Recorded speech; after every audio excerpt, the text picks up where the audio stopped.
2017 paper එක ගන්න ප්‍රශ්නාංක 5B.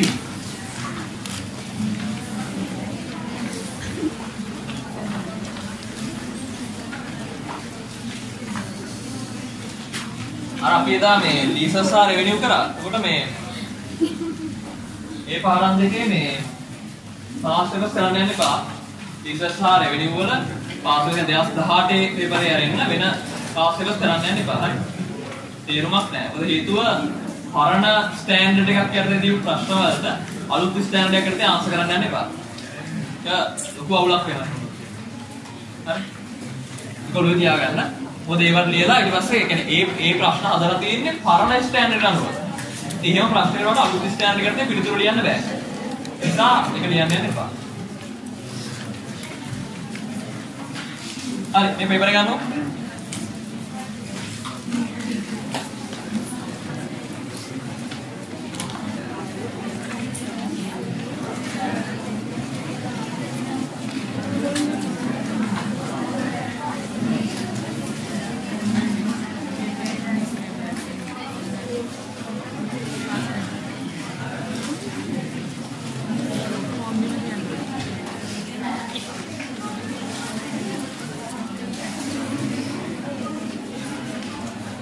ගාන බලන්න 2017 5B ගාන කියවන්න 2017 5B ගාන කියවන්න a random sample of 36 cash withdrawals in a given month from an ATM machine of a certain bank was analyzed and found that the mean was rupees 7,320 with the standard deviation of 1,000. Can you conclude that the mean of all withdrawals during that month was greater than 7,200 at 5% level of significance? ගාන කියවන්න. ගාන කියනවා 36ක් අරගෙන තියෙනවා නියති size එක 36යි. මේ අරගෙන තියෙන ATM machine එකකින් ගත්ත cash withdrawals වල මුදල් ආපසු ගැනීම වල ප්‍රමාණය බලන තමයි අරගෙන තියෙන්නේ. මේක හොයාගෙන තියෙනවා සාමාන්‍ය මුදල් ආපසු ගැනීම සාමාන්‍යගේ 7320යි ස්ටෑන්ඩඩ් ඩීවියේෂන් සම්මත අපගමනයේ 1000යි කියලා. මේ මොකේද මේ කියන්නේ? මේ සංගාහණයද මේ කියන්නේ? මොකේද මේ කියන්නේ? මේ නියතිය මේ කියන්නේ. කියනවා 36ක නියතියක් ගත්තා. ඒකෙන් හඳුනාගත්තා නියතිය මැදයන්නේ 7320යි. නියතිය සම්මත අපගමනයේ 1000යි කියලා. එහෙම නේද? ඊපස්සේ අහනවා can you conclude that the mean of all withdrawals during that month was greater than 7200? ප්‍රශ්නයක් අහලා තියෙනවා level of significance 5යි.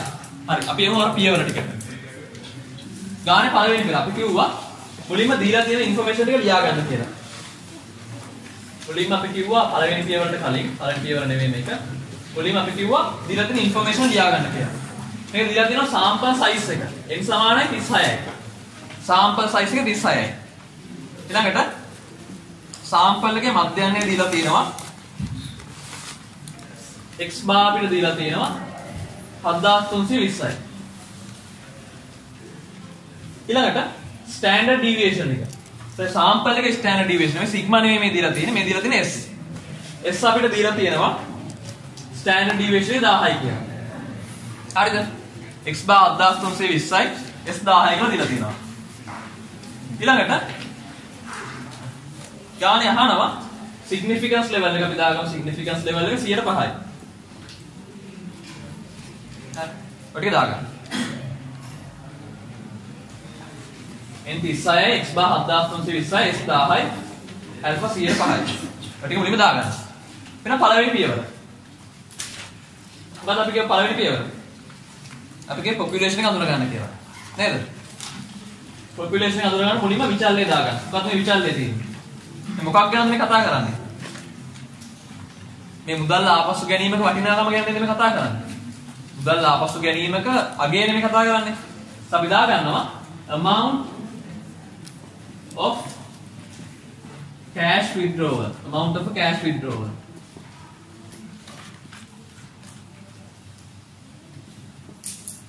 cash withdrawal එක. මුදල් ඉවත් කර ගැනීමක වටිනාකම කීයද? තමයි x කියලා කියන්නේ. හරිද? ඊට බලන්න ගානේ කොහේ හරි කියනවද මේ මුදල් ආපසු ගැනීම ප්‍රමතව ව්‍යාප්ත වෙනවා. normally distribute වෙනවා කියලා. ගාන කියලා බලන්න. මේක x කියන එක normal distribution එකක් කියලා ගාන කියනවද? නෑනේ. එහෙනම් අපි ලියා ගන්නවා x is not normal. A normal distribute වෙලා නැහැ. සංගහණය ප්‍රමතව ව්‍යාප්ත වෙලා නැහැ.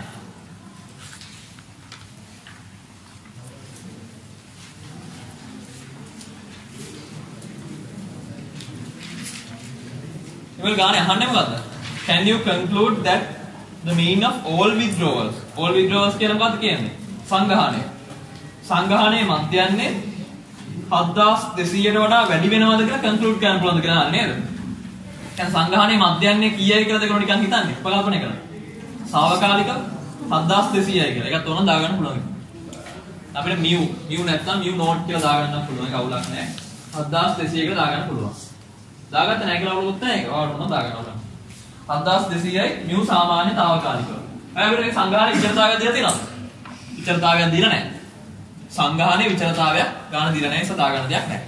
පළවෙනි ස්ටෙප් එක එච්චරයි. හරිද? අපි නම් දෙවෙනි එක. මේක තමයි වැදගත්.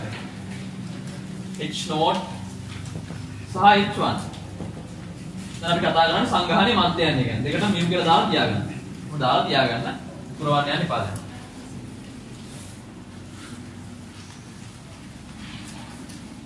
හරි. දැන් ගාන කිව්වේ අපි මොකක්ද මුලින් පුරවනවා කිව්වේ? H1. මොකක් අනුවද? ගාන දීලා තියෙන ප්‍රශ්නේ අනුව. ගානේ අහලා තියෙන දේ අනුව. මොකද ගානේ අහලා තියෙන්නේ? Can you conclude that the mean of all withdrawals during that month was greater than 7200? ඔයාලා අහලා තියෙන්නේ 7200ට වඩා මධ්‍යන්නේ වැඩි වෙනවා කියලා ඔයාලට කියන්න පුළුවන්ද? ඔයාලා අහලා තියෙන්නේ මොකක්ද? 7200ට වඩා වැඩි වෙනවා කියලා කියන්න පුළුවන්ද? අහලා තියෙන්නේ 7200ට වැඩි වෙනවද කියලා. එහෙනම් H1 වලට අපි දානවා මොකද්ද? mu විශාලයි 7200. ගානේ අහලා තියෙන්නේ මොකක්ද? ඒක තමයි දාගන්න. ගානේ අහලා තියෙන 7200ට වඩා වැඩි වෙනවද කියලා ඒක දාගන්න H1 වල. ඊළඟට අනිත් පැත්ත. ඒක දාගත්තා ඊටු ටික. 7200 හෝ ඊට වඩා අඩුයි. H0 වලට දාගත්තා 7200 ඊට වඩා අඩුයි. අනේ අහලා තියෙන 7200ට වැඩි කියන එක H1 වලට දාගත්තා. අනිත් පැත්ත මෙතන දාගන්න. ක්ලියර් නේ? හරි. අපි එනවා තුන්වෙනි පියවරට.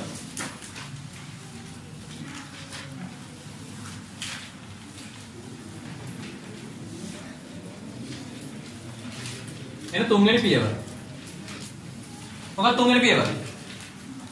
සාම්ප්‍රේම් ඩිස්ට්‍රිබියුෂන් එක අඳුර ගන්න එක. එහෙම නේද? එහෙම නේද? හරි.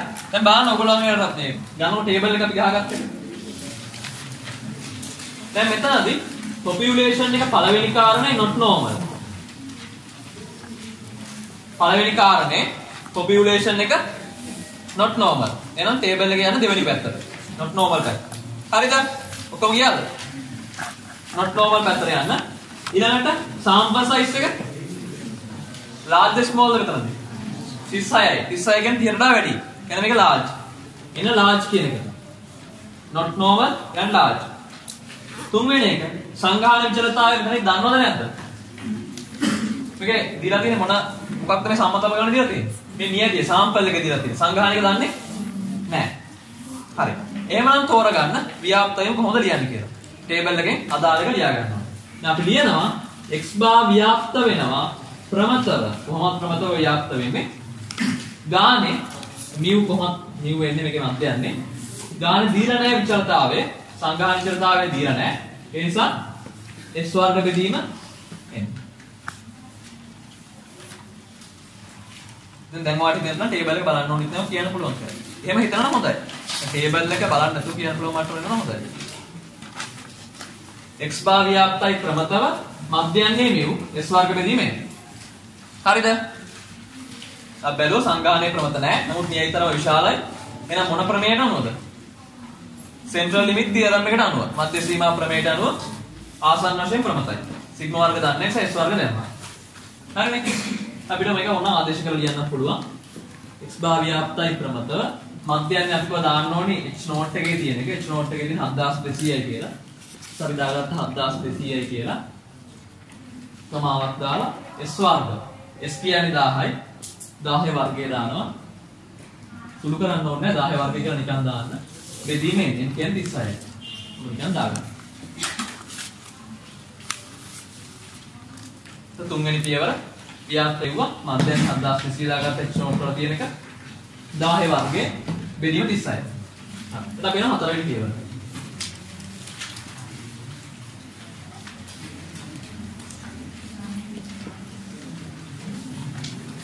හතරවෙනි පියවර. හතරවෙනි පියවර. ටෙස්ට් ස්ටැටිස්ටික් එක අඳුර ගන්න එක. මොකද්ද ටෙස්ට් ස්ටැටිස්ටික් එක කියලා කිව්වේ අපි? අපි කිව්වේ මේ x භාගය කන්වර්ට් කරන විදිය. දැන් මෙතනදී ඔයගොල්ලෝ වගුවට කියලා බලන්න not normal large sigma වර්ග දන්නේ නැති අවස්ථාවක කන්වර්ට් වෙන්නේ z වලටද d වලටද? z වලට. එහෙනම් z වලට කන්වර්ට් කරන විදිය මෙතන ලියා ගන්න. ඒ සූත්‍රය ඔය ටේබල් එකේ තියෙන සූත්‍රය ලියා ගන්න. z සමානයි x භාවලින් අඩු කරනවා mu මධ්‍යයන්‍ය අඩු කරා බෙදුවා මොකෙන්ද?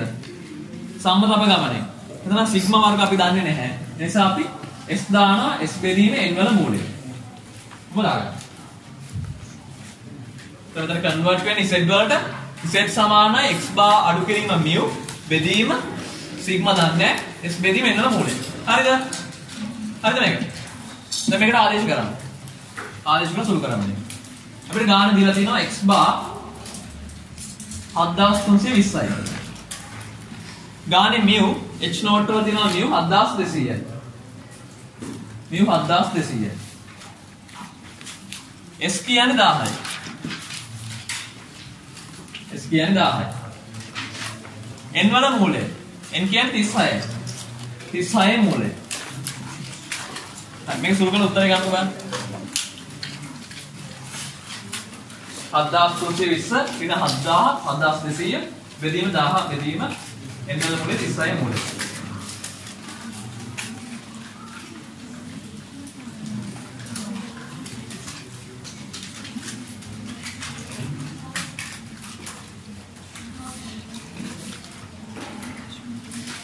කියන්නේ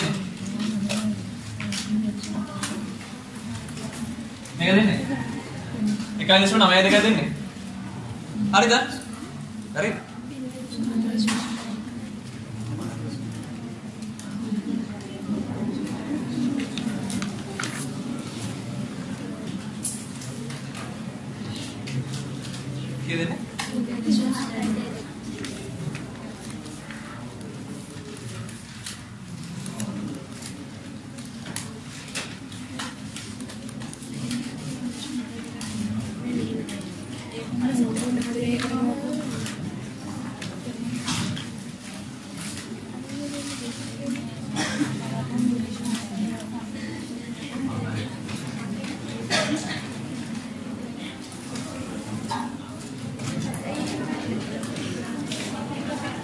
කියන්නේ හතයි දෙකක් එනවා. මේ දානද නේද? මේ ධනාගයක් එනවා 0.7යි දෙකයි කියලා. හරි. හතරවෙනි පියවරත් හරි. අපි යනවා ඊළඟට. පස්වෙනි එක. මම මේ ටික මකනවා. හතරවෙනි පියවර මකනවා.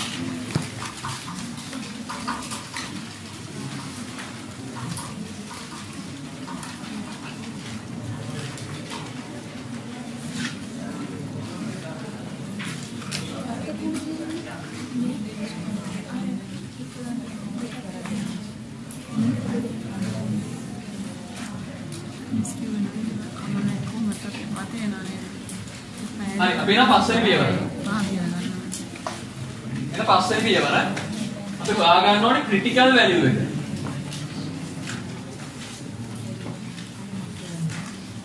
ක්‍රිටිකල් වැලියු එක හොයා ගන්න ඕනේ. හරි. ක්‍රිටිකල් වැලියු එක හොයා ගන්නකොට ඔක බලන්න කියලා. දැන් මේ ගාන යන්නේ Z ව්‍යාප්තියක T ව්‍යාප්තියක. ඒ කියන්නේ Z එකේ. දැන් අදිනවා Z ව්‍යාප්තිය. පැත්තකින් පොඩියට ඇඳගත්තොත් මේ Z ව්‍යාප්තියක් එනකොට මැද තියෙන බිඳුව දැන් මේ ව්‍යාප්තිය කොයි පැත්ත පාඩ ගන්න බලන්න. දැන් මේකේ h1 ප්‍රතික්ෂේප කියන්නේ h0 ප්‍රතික්ෂේප වෙන්නේ වකුණොත්ද? h0 ප්‍රතික්ෂේප වෙන විදිහ බලන්න ඕනේ. h0 ප්‍රතික්ෂේප වෙන්නේ මොකක් වුණොත්? 7200 වඩා වැඩි වුණොත්. ඒ කියන්නේ මොන පැත්ත පාඩ කරන්න ඕනේ? ලකුණු අතර පැත්ත පාඩ කරන්න ඕනේ. 7200ට වඩා වැඩි වුණොත් H0 ප්‍රතික්ෂේප වෙනවා. ඒ නිසා පාට කරනවා ඒකට. එහෙනම් මේ තියෙන රිජෙක්ෂන් රීජන් එක. මේ තියෙන රිජෙක්ෂන් රීජන් එක. මේ තියෙන non rejection region එක.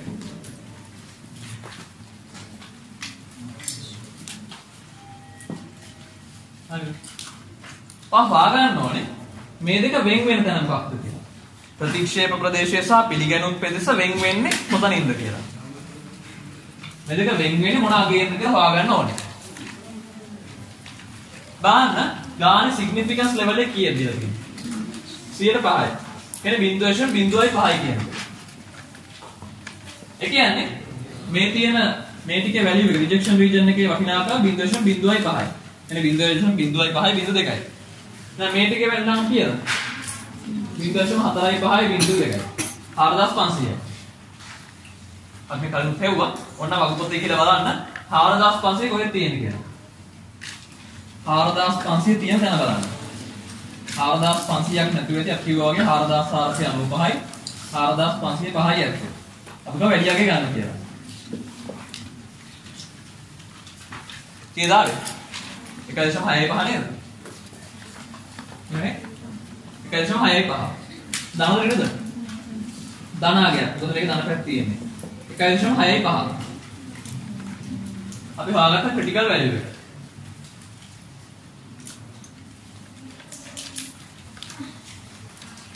එන අපිට ලියා ගන්න පුළුවන් ධන ඉසෙට් ඇල්ෆා කියන එක ඔය හොයුවා. يعني සංඛ්‍යාන විදියට කිව්වොත් ධන ඉසෙට් ඇල්ෆා ඒක. ධන ඉසෙට් ඇල්ෆා. يعني ධන ඉසෙට් 0.05. ඉසෙට් 0.05ක් වර්ගඵලය වෙන අවස්ථාවේදී ඉසෙට් අගේ කීයද? 0.05ක් සම්භාවිතාව වෙන අවස්ථාවේ ඉසෙට් අගේ කීයද? සමානයි 1.1යි. මොකද තමයි හරියට කියනවා නේද?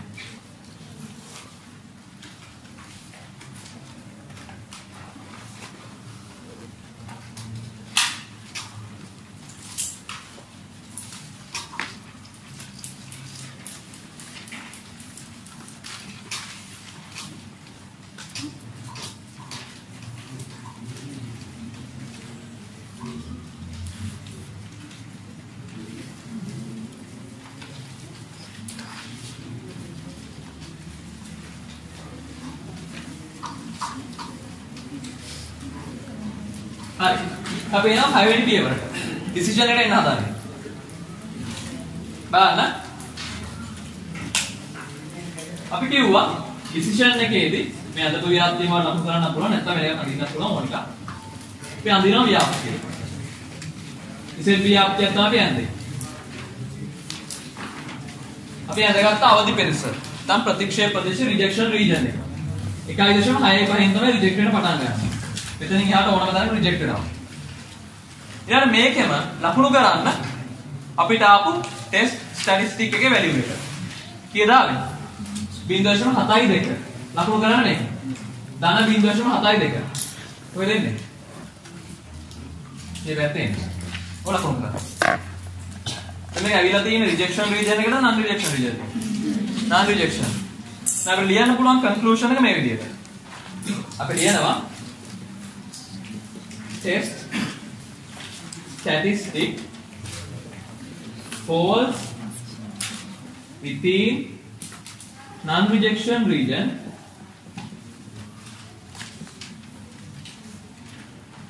පරීක්ෂා සංඛ්‍යාතිය පිළිගැනුම් පෙසේ පිහිටනවා. එම නිසා test statistic falls within the non-rejection region, therefore H naught is rejected or not rejected? Not rejected. And පිළිගන්නවා කියන්නේ මොන විදිහෙන් කිව්වොත් අපි ලියනවා not rejected. එහෙනම් මේ critical value එක පිළිගන්නේ non rejection region එකේ. අපි කියනවා H naught is not rejected කියලා. අපි එනවා අන්තිම එක. ඔය වරද්ද ගන්න එපා ඔක්කොම ටික හරියට කරලා. conclusion එක. ලියන්නේ ගානේ තියෙන විදිහට තමයි ලියන්නේ. conclusion එක තමයි ලියන්න හදන්නේ. 7 වෙනි පියවර. 7 වෙනි පියවර conclusion එක. ගානේ අහලා තියෙන මොකද්ද? Can you conclude that the මේ බලාගන්න හොඳට. can you conclude that the mean of all withdrawals during the month was greater than 7,200? ගානේ අහන්නේ මොකද්ද? 7200ට වඩා මේක වැඩි වුණාද කියලා වාට කියන්න පුළුවන්ද කියලා. 7200ට වඩා මධ්‍යන්නේ වැඩි කියලා වාට කියන්න පුළුවන්ද කියලා. දැන් අපි කිව්වේ h0 මොකක් වෙනව කියලාද? h0 ප්‍රතික්ෂේප කරන්නේ නැහැ. එහෙනම් h0 හරි කියන එක. ඒක තේරුම මොකද්ද? 7200 හෝ ඊට වඩා අඩුයි කියන එක. එහෙනම් 7200 වඩා වැඩිද? වැඩි නැහැ. එහෙනම් අපිට කන්ක්ලූඩ් කරන්න පුළුවන්ද මේක 7200 වඩා වැඩි කියලා? කන්ක්ලූඩ් කරන්න බෑ. නිසා අපි ලියන ගානේ අහලා තියෙන දේ අපි කියන්න පුළුවන්. එහෙම කියන්න අපි කියනවා therefore at මේක මුලින්ම කියන්න ඕන 5% level of significance ගානේ අහලා තියෙන්නේ 7200ට වඩා වැඩි වෙනවද කියලා ඔයාලට කියන්න පුළුවන්ද කියලා. අපේ උත්තරය h0 සත්‍යයි කියන එක. ඒ කියන්නේ 7200 ඊට වඩා අඩුයි කියන එක. වැඩි කියන අපිට කියන්න බෑ. So අපි කියනවා at 5% level of significance we can't conclude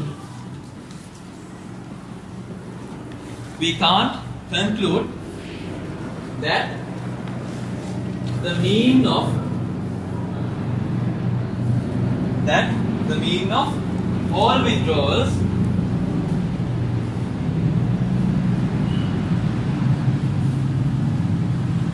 during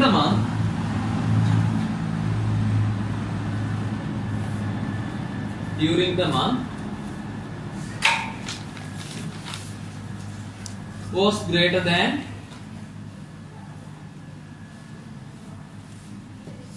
7,200. අපි යන්නේ ගානේ තියෙන වාක්‍ය හැමෝම ලියනවා අපිට උඩ වෙනස්කම් කරනවා. At 5% level of significance we can't conclude that the mean of all withdrawals during the month was greater than 7,200. අපිට මේ 105ක significance level එකේදී අපි කියන්න පුළුවන් කමක් නැහැ. මධ්‍යන්නේ 7,200 වඩා වැඩි වෙනවා කියලා. හරිද? ඒක ක්ලියර් දැන්. ඒ ගාන ක්ලියර් නේ? හරි. අපි දැන් මෙතනින් බ්‍රේක් එක ගමු. ඒක යන තව ගණන් දෙක තුනක් කරන්න තියෙනවා. හරි. නාන්තික අරගෙන ඉන්න. ප්‍රශ්න තියෙනවා අහන්න.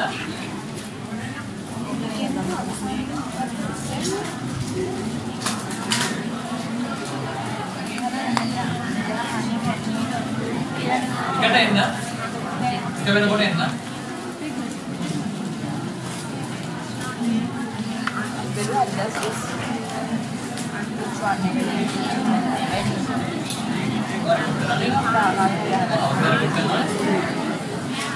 Apa nak dalam ni kau?